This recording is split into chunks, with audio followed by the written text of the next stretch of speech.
There is an ancient Zen teaching when a tree does not receive sunlight, it does not blame the sun. It simply grows towards whatever light it can find. Yet, in the hearts of many who feel unloved, there is a deep contradiction. Unlike the tree, they do not simply reach for the light, they turn inward and curse their own roots. They believe that their lack of love from others is proof that they are unworthy. They mistake rejection for evidence of their own defects. And in this confusion, self-hatred takes root. But why do those who have not received love turn against themselves instead of seeking new light that we can? Why does the absence of love not just leave an emptiness, but create a deep resentment toward their very existence? The answer lies in misunderstanding. The mind of an unloved person is like a pond that has been neglected for too long. The water turns murky, reflecting not the sky above, but only its own distortions. They see themselves not as they truly are, but through the warped mirror of abandonment. The Buddha once said, "You yourself, as much as anybody in the entire universe, deserve your love and affection, but for those who have never felt love from others, this is the hardest truth to believe." This is the story of a wanderer who, having never known love, sought to understand why he hated himself. And through his journey, he discovered the truth that would set him free. The wanderer who despised his own reflection, a man, once walked through the world with a heavy heart. He carried no possessions, for he believed he was not worthy of owning anything. He sought no companionship. He was convinced no one would want him.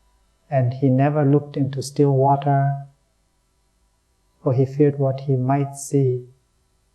Everywhere he went, people passed him by as though he were invisible. If he tried to speak, his voice felt too small. If he tried to belong, he felt like an intruder. One day, he came across an old monk sitting quietly by the side of a river. The monk was watching the water ripple gently, as if studying something profound. The wanderer, without thinking, sat beside him. For a long time, they said nothing. Then the monk asked, "Why do you look so troubled?" The wanderer hesitated. No one had ever asked him this before. "I do not know," he finally said. "I only know that I have never felt loved. And because of this, I despise myself." The monk smiled faintly and pointed to the water. "Look," he said. The wanderer hesitated but obeyed. And there, in the river's surface, he saw his reflection, ragged, tired, and unfamiliar. "What do you see?" The monk asked. "I see someone unworthy," the wanderer replied. The monk picked up a stone and dropped it into the river. The ripples spread outward, distorting the reflection. "Now, what do you see?" The wanderer frowned. "Nothing clear, only a broken image." The monk nodded. "This is what happens when your mind is disturbed by pain. You are not seeing yourself clearly. The problem is not in your face, but in the way the water moves. The false mirror, how unloved people see themselves." The wanderer thought about this deeply. "If I am not seeing myself clearly," he asked, "then what do I truly look like?" The monk pointed to the sky. The moon does not change just because the water it reflects upon is disturbed. You too do not change just because the people around you do not see your worth.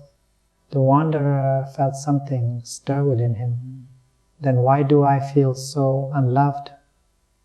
He asked. The monk's expression grew serious because he said, you have allowed the absence of love to define you. You have mistaken rejection for truth. The wanderer looked away. But if no one has ever loved me, then perhaps I truly am unlovable. The monk sighed. Tell me, if a flower blooms in a forest and no one sees it, does it still have beauty? The wanderer hesitated. I suppose it does. Then why do you believe that your worth depends on who notices it? For the first time, the wanderer felt a small crack in the foundation of his beliefs.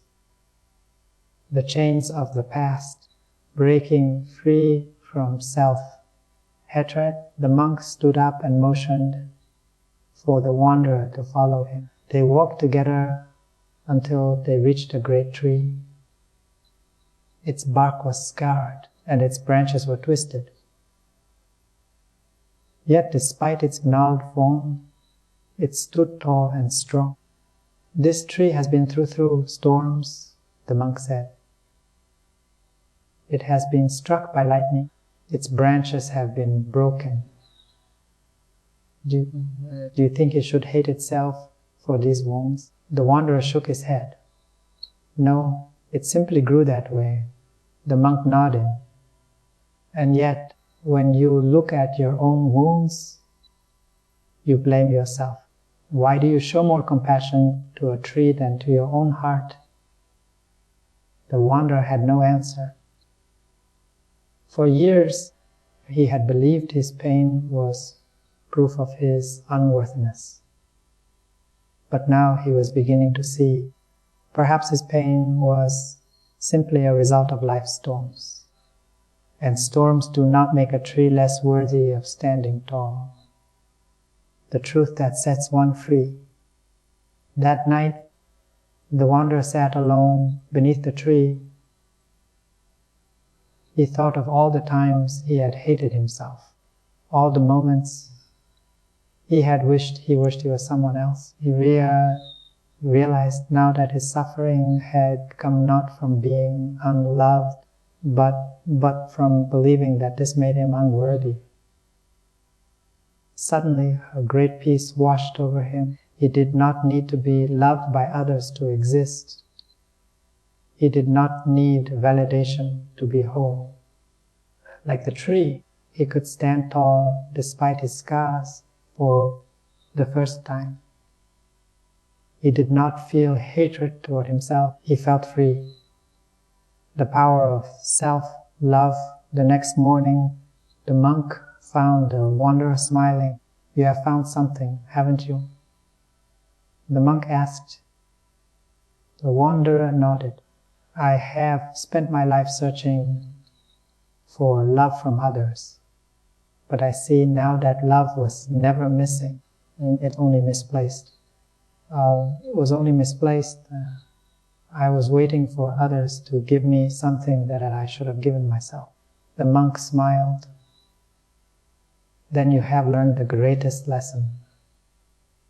Love is not something you wait for.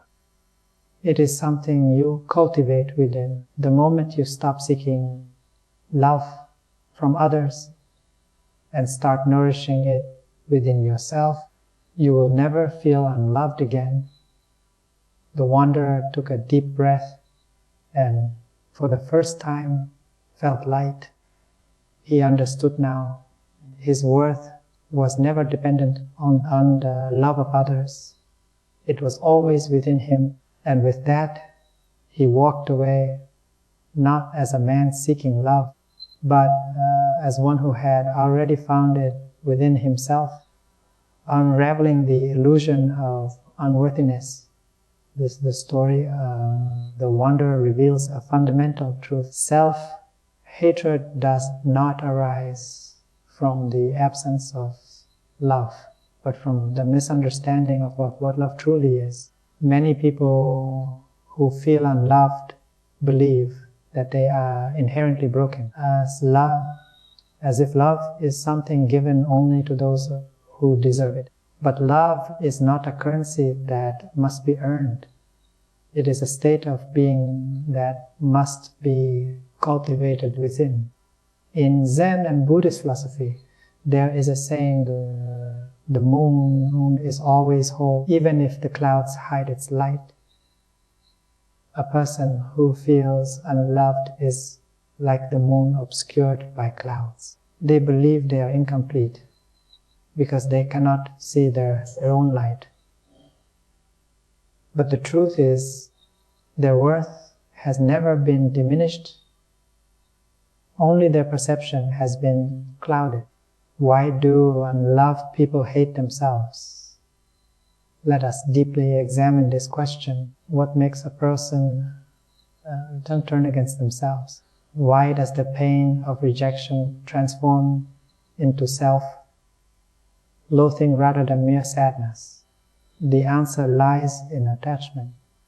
According to Buddhist teachings, suffering arises from attachment and mistaken identity. We attach ourselves to the idea that the love from others defines us. When this love is absent, we assume that something is wrong with us. But this assumption is false. Imagine a river flowing through a valley. If the river dries up in one place, does it mean water no longer exists? No, it simply means the flow has changed course. Love is the same. If it does not come from others, that does not mean it is gone forever. It simply means we must find its source within. Self-hatred arises when we misunderstand the cause of our suffering. Instead of seeing rejection as a passing storm, we believe it is a reflection of our worth. This belief is the root of our pain. Breaking the illusion, seeing through the false self-Buddhism teaches that suffering comes from illusion. The illusion of separateness, the illusion of identity, and the illusion of permanence. An unloved person suffers because they believe they are separate from love itself. But love is not outside them. It is not something given or taken. It is something that arises naturally when the mind is clear. In the story, the monk showed the wanderer his reflection in the river. This symbolizes how our self-image is shaped by external conditions. When the water was disturbed, the wanderer could not see himself clearly. But the truth was always there, only the perception was distorted. In the same way, when a person feels unloved, they are not truly unworthy. Their self-perception is simply clouded by pain. The moment we see through this illusion, we are free. How to heal the 3 steps to self-love. Healing from self-hatred does not happen instantly. It requires awareness, acceptance, and action. 1. Awareness, recognizing the illusion. The first step to self-love is understanding that our pain does not define us. Just as the monk taught the wanderer, we must see that rejection does not mean we are unworthy. Ask yourself, do I believe I am unworthy because I am unloved? Is this belief based on truth or on pain? Can I see myself beyond the distortions of my suffering? Self-hatred only survives in the darkness of ignorance. The moment we shine the light of awareness on it, it begins to lose its power. 2. Acceptance embracing the present moment. Buddhism teaches radical acceptance, embracing life as it is without resistance. This means accepting our pain without judgment. If we feel unloved, we must not fight or suppress this feeling. Instead, we must sit with it, observe it, and allow it to teach us. The monk in the story did not tell the wanderer to force himself to feel love. Instead, he guided him to see that his pain was only a passing storm. Accept your suffering, but do not mistake it for your identity. You are not your lowliness. You are the awareness that observes it. 3. Action. Cultivating inner love. Zen teaches that love is not something we receive, it is something we generate. If we wait for love to come from others, we may wait forever.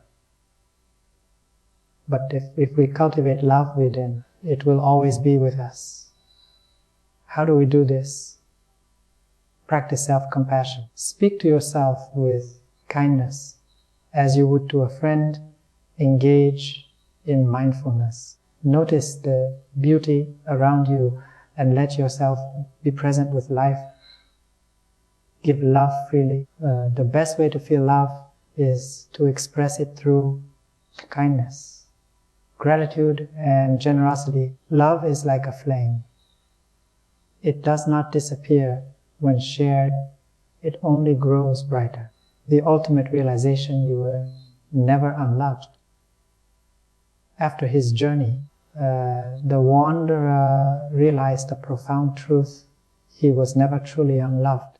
The love he had been searching for was always within him. And this is the ultimate lesson of Zen and Buddhism. You are already whole. You do not need to be completed by another.